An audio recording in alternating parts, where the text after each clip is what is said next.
Good day, good day, everyone. So, John Stuart Mill. John Stuart Mill declared the greatest happiness principle. The greatest happiness principle, an action is right as far as it maximizes the attainment of happiness for the greatest number of people. So, when an action or that one action is focusing on the happiness of the greatest number of people or the number of people, it is the principle that made by John Stuart Mill.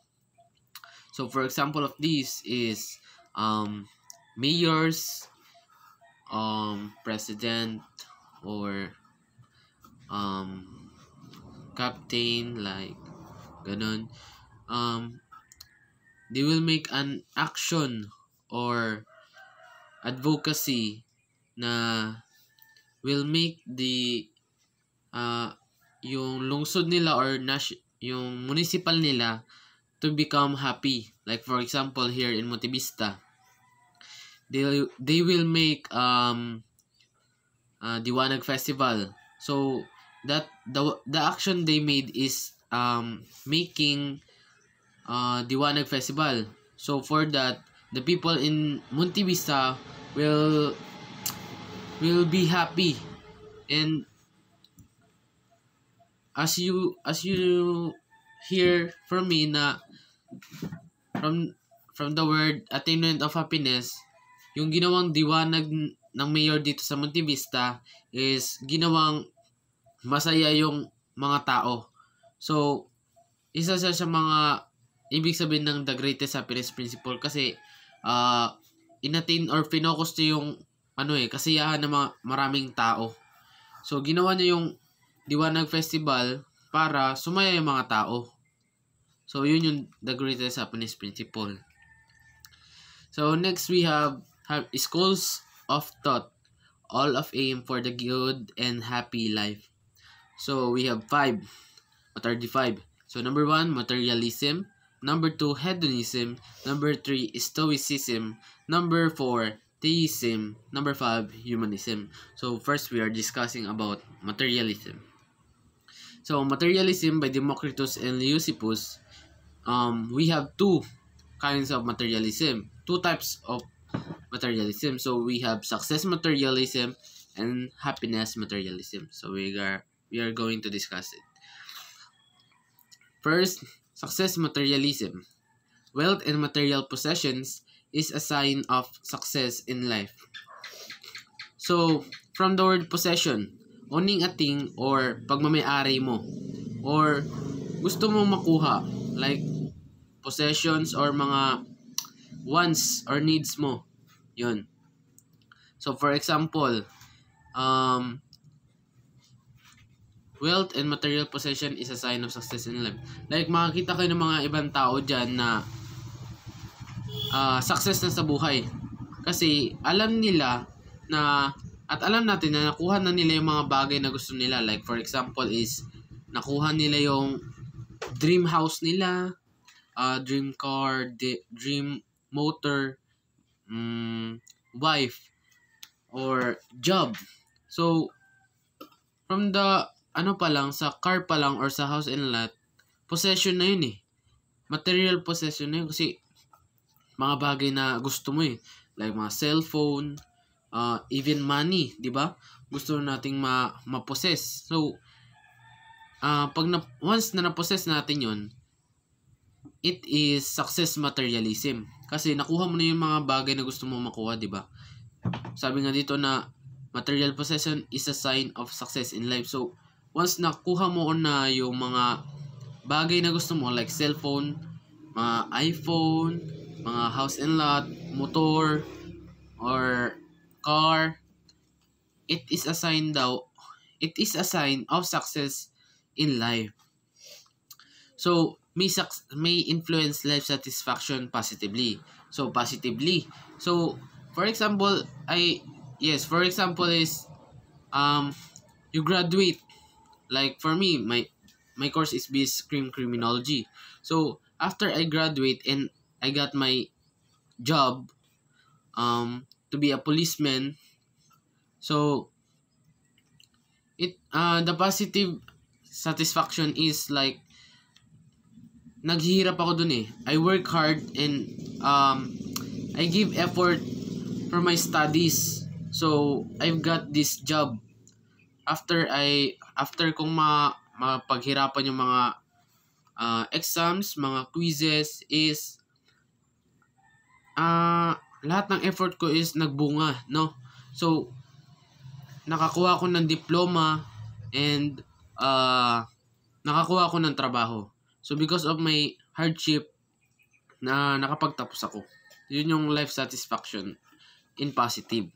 So next we have happiness materialism. Wealth and material consumption is a sign of happiness in life. So material consumption. So when we say consumption is nako-consume or nakonsumo mo or nakakain mo or nainom. Like for example, there is one family. Then they want to eat outside or gusto nilang kumain sa labas na malayo, like gusto nilang gumala, like kumain sila sa Jollibee. Then after they eat on that place, they feel na parang ang saya ng, sabi nila na parang ay ang saya pala dito, ganito pala yung pakiramdam pagka nandito ka. Pag nakakain tayo ng sabay-sabay, masaya pala, ganito pala yung masaya, ganito pala yung kasiyahan na mararamdaman mo pagka dito kayo kumakain. Nakakain mo yung mga fried chicken, coke dito. So ano na sila dun? They make it repeatedly. Kada week na sila pumunta doon sa Jollibee. Actually, Jollibee sila, ganyan. Pero isa rin dito na sinasabi na may influence life satisfaction negatively, like they focus on that one place lang eh, di ba? Yung akala nila na yung kasiyahan, yung happiness is dun lang makikita sa Jollibee. Hindi nila naisip na negative lang, meron ding negative effect yung kasi akala mo doon ka lang sasaya. But hindi mo naisip na pwede ka pang pumunta sa ibang lugar like KFC, Chowking, or Inasal, McDo, di ba? Marami yung mga marami namang pwedeng puntahan pero they focus on that one place lang. Kung saan sila makakain ng masarap. Akala nila doon lang yung masarap na pagkain, doon lang sila sasaya. So yun yung negative effect. So number 2, we have hedonism by Epicurus. Pleasure has always been the priority. So alam na naman natin lahat to, na pleasure is yung mga gusto mong gawin. Mga gusto nyong puntahan, ano yung gusto nyong gawin, kainin, inumin, yung mga travel goals, di ba? Travel around the world. So sabi dito, eat, drink, and be merry for tomorrow we die. So syempre, alam naman natin na life is short, but for the number 2, hedonism, it is literal na life is too short na gawin daw natin lahat or kumain tayo ng gusto natin ngayon, inumin natin yung mga gusto nating inumin, maglasing, gumala, maging maligaya ngayong araw kasi bukas we are gonna die. Mamatay na tayo bukas, ganon. Yun yung paniniwala ng mga hedonism by Epicurus. Sabi ni Epicurus na gawin mo lahat ng gusto mong gawin ngayon kasi bukas hindi mo alam, baka patay ka na or baka mamamatay ka na bukas. So inuna nila yung pleasure na ay wala silang inisip na sige, gastusin ko lahat ng pera ko ngayon. Kainin ko lahat ng gusto kong makakain ngayon, inumin ko lahat na parang eto na yung last day, ganun ba? Yun yung gusto mangyari ni Epicurus na pleasure muna. Yun yung priority. Not like sa atin na ay magtitipid tayo ngayon kasi mayroon pa tayong pasok bukas. Mayroon pang project na babayaran, so magtipid tayo ng pera ngayon. Pero para kay Epicurus sa hedonism is gastusin mo lahat ng pera mo ngayon. Kainin mo lahat ng pwede mo makain. Bili ka ng mga dapat mong bilihin. Kahit na hindi mo yung kailangan, bilihin mo. Yun yung ibig sabihin sa pleasure has been always the priority. So next we have number 3, Stoicism by Epicurus did. So the number 2 is Epicurus, then also number 3. So one must learn to distance oneself and be apathetic. So apathetic means like wala kang pake doon sa isang bagay. Like for an example, ikaw nadaan ka sa isang lugar na merong nag-aaway na kakilala mo. Then talagang brutal yung pagka-away nila, like nagsusuntukan na sila or may possible na may mangyaring crime doon, like magsaksakan sila. Pero dahil apathetic ka is iisipin mo na yung yung utak mo nun is ayoko sumali dyan kasi wala naman akong pakialam dyan. Hindi, kung masaktan ako dyan, wala naman silang paki sa akin. So, ayoko na rin makialam sa kanila. Parang, iniisip mo, parang magiging selfish ka ng konti. Or, magiging selfish ka muna on that time na, kailan ko ilayo yung sarili ko. Kaya nga sabi dito na one must learn distance oneself and be apathetic. Like, may mga nag-aaway dyan, hindi ka dapat, kunwari, dito yung daanan mo, sa left. Ang daanan mo is papunta sa left, pero may daanan rin na papunta sa right. So, nagkagulo yun sa left. Doon yung bahay mo, malapit na. Pero ayaw mong masama doon. So, pinili mo yung kabila kasi, kakagulo sila, ayaw ko madamay dyan. Gusto kong lumayo dyan kasi gusto ko payapa lang yung buhay ko. Kaya nag-shortcut ka. Nakauwi ka. Then, yun na. Naging apathetic ka na. So, next is apatheia. To be different.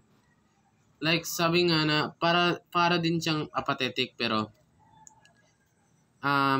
maging kakaiba. Like, kumbaga sa mga tao ngayon is, introvert or nonchalant, sabi pa nga nila, na like naiiba talaga, yung mihiwalay talaga sila sa mga tao. Suppose we should adapt the fact that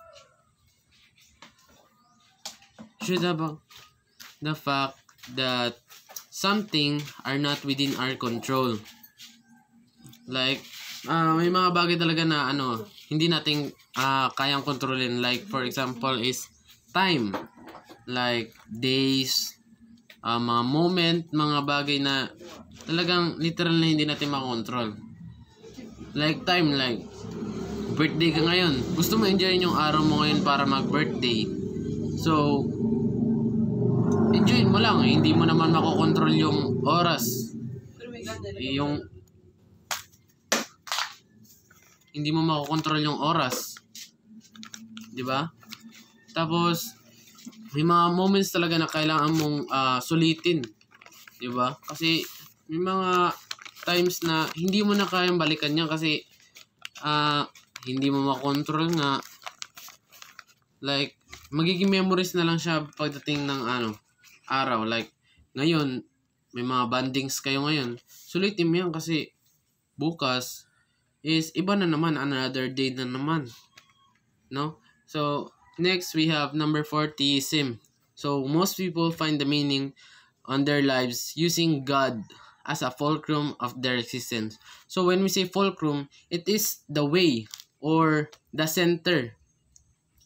Sabi nga dito na theism, karamihan sa mga tao is, isa na ako doon, and marami naman siguro, isa na rin kayo doon, na you find your meaning using by God, no? So, nakita nyo yung meaning nyo sa buhay, yung halaga nyo by God, na, dahil pala kay God na buhay pala ako ngayon. So, may meaning pala yung buhay ko dito sa earth, dito sa mundo natin. Na, yung pala ibig sabihin na, kaya pala ako nabuhay dito kasi may mission ako dito sa lupa, di ba? Yun yung ibig sabihin dito sa theism na maraming tao na nahanap yung meaning nila sa buhay using God.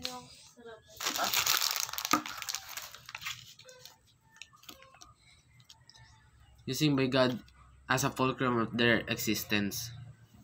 So, number 5, humanism. Man is the captain of his own ship. So, hindi naman literally na man is a captain of own ship. Pwede namang woman. Like, ikaw yung may-ari ng buhay mo, ikaw yung masusunod. Kung ano yung gusto mo, ikaw yung masusunod. Yung iba kasi, meron kasing sasabihin sa'yo na, ay, ito yung gawin mo, yan yung gawin mo, ito yung sundin mo. But, sabi nga dito sa humanism, man is the captain of his own ship. Like, hawak mo yung ano mo yung destiny mo yung tadhana mo Ikaw yung may hawak niyan. So, yung mga sinasabi nila is opinion lang. Huwag mong pakinggan kasi meron ka sariling buhay Ikaw yung may-ari ng buhay mo. Ikaw yung, kumbaga sa kotse, ikaw yung driver. No? Pupunta ka doon sa gusto mong goal. Pero magkakaroon sila ng opinion. So, pakinggan mo yung opinion na yun. Pero, mas susundin mo pa rin yung sarili mo, yung puso at isip mo, di ba? So, another is, scientists turn to technology in order to ease the difficult of life. Like, sa billion years ago, di ba? Or, before Christ exists, may mga, nung panahon na yun is like, nagpapadala sila ng message using paper or some of theory is nagpapadala sila using bird. Itatali nila yung letter nila, yung papel, itatali nila yun sa bird. So yung bird na yun is, sabi nila is lilipad papunta doon sa receiver, no?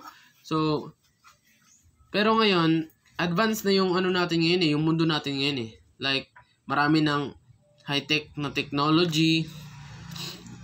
Tapos, like for example is cellphone, social media, internet, na kahit na yung loved one natin is nasa ibang parte ng mundo, tapos tayo nandito, pwede natin siya makontak, pwede natin siya matawagan kasi meron tayong internet na tinatawag and cellphone.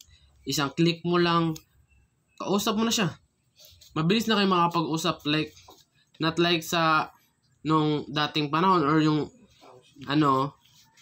years ago is mahirap talaga. Like, pwede ka pa maghintay ng 1 month or 2 weeks before makareceive ng message or before makuha yung message mo galing sa galing sa iyo na papunta dun sa sender, sa receiver.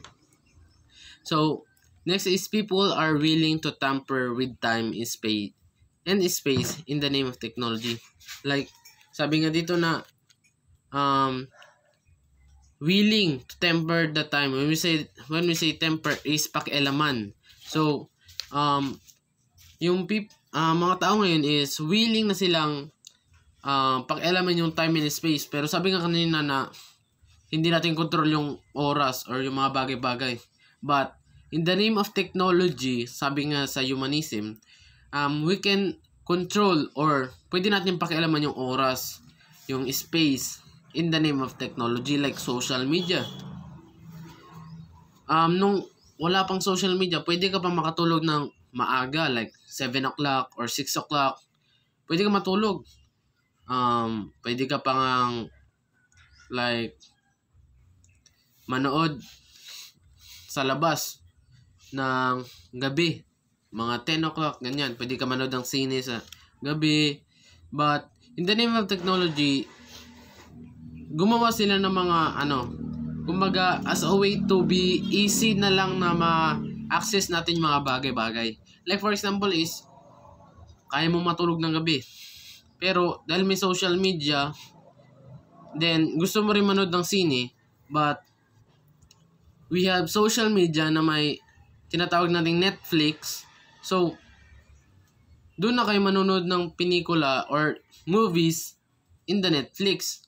So, hindi nyo na kailangan lumabas na na-control yung time nyo na imbis na 10 o'clock pa kayo pupunta doon, pwede ka manood sa bahay mo using technology. Like social media. Gusto mo makibalita is, kailangan mo pa maghintay ng news sa TV, di ba?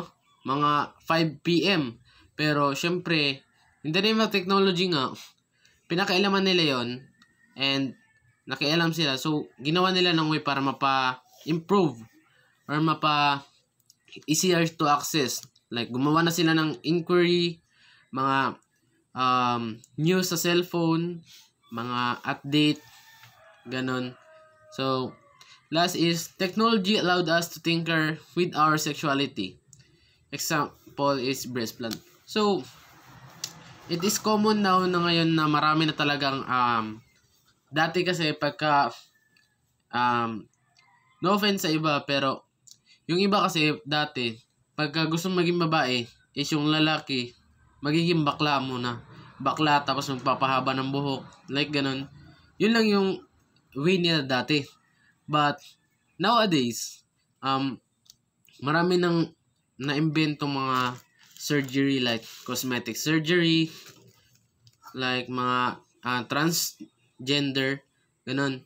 Like, because of technology, na kaya na nilang baguhin yung mga kasarian nila or gender. Like for example, breast implant.